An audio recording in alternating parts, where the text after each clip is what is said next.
আলহামদুলিল্লাহি রাব্বিল আলামিন ওয়া উসাল্লি ওয়া উসাল্লিমু আলা মান বুইসা রাহমাতাল লিল আলামিন আম্মা বা'দ। প্রিয় ভাইয়েরা, আজকের আলোচ্য বিষয় হচ্ছে দুনিয়ার মহাব্বত ও তার প্রতিকার।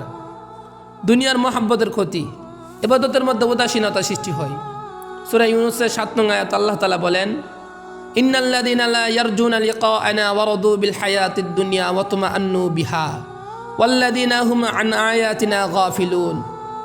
যারা আমার সাথে সাক্ষাতের আশা পোষণ করে না এবং পার্থিব জীবন নিয়ে পরিতৃপ্ত থাকে এবং এতে যারা নিশ্চিন্ত থাকে এবং যারা আমার নিদর্শনাবলী সম্বন্ধে উদাসীন। সূরা তাওবার ৮৫ নং আয়াত আল্লাহ তাআলা বলেন, ওয়ালা তু'জিবুকা আমওয়ালুহুম ওয়া আওলাদুহুম ইন্নামা ইউরিদুল্লাহু আন ইউ'আযিবাহুম বিহা ফিদ দুনিয়া ওয়া তাযহাকু আনফুসুহুম ওয়া হুম কাফিরুন। আর তাদের সম্পদ ও সন্তানতি আপনাকে যেন বিমুগ্ধ না করে। আল্লাহ তো এগুলোর দ্বারাই তাদেরকে পার্থিব জীবনে শাস্তি দিতে চান, আর তারা কাফের থাকা অবস্থায় তাদের আত্মা দেহত্যাগ করে। সূরা দাহারের ২৭ নং আয়াতে আল্লাহ তাআলা আরও বলেন, ইন্না হাউলা ইউহিব্বুনাল আজিলা ওয়া ইয়াযারুনা ওয়ারাআহুম ইয়াওমান সাকিলা। নিশ্চয়ই তারা ভালোবাসে দুনিয়ার জীবনকে, আর তারা তাদের সামনের কঠিন দিনকে উপেক্ষা করে চলে। দুনিয়ার মহব্বত থেকে কিভাবে বাঁচব? ৩টি প্রতিকার রয়েছে। ১ নম্বর প্রতিকার হলো মৃত্যুকে বেশি বেশি স্মরণ করা। সুনানে ইবনে মাজাহ এক হাদিসে আসছে,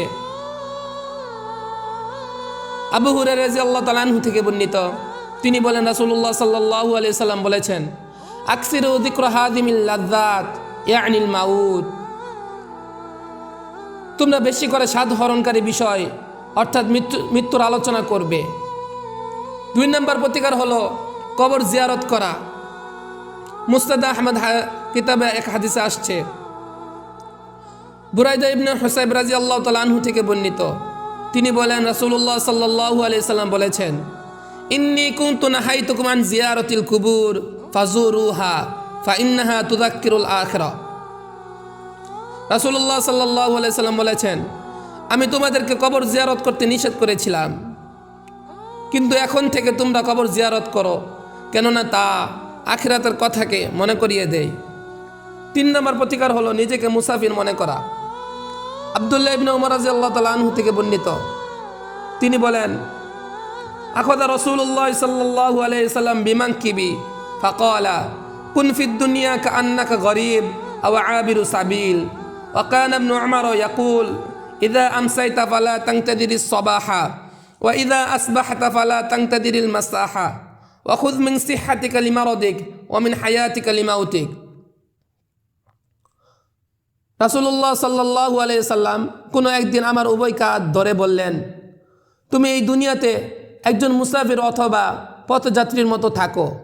আর ইবনে উমর রাদিয়াল্লাহু তাআলা আনহু বলতেন, তুমি সন্ধ্যায় উপনীত হলে আর ভোরের অপেক্ষা করো না, এবং ভোরে উপনীত হলে সন্ধ্যার অপেক্ষা করো না।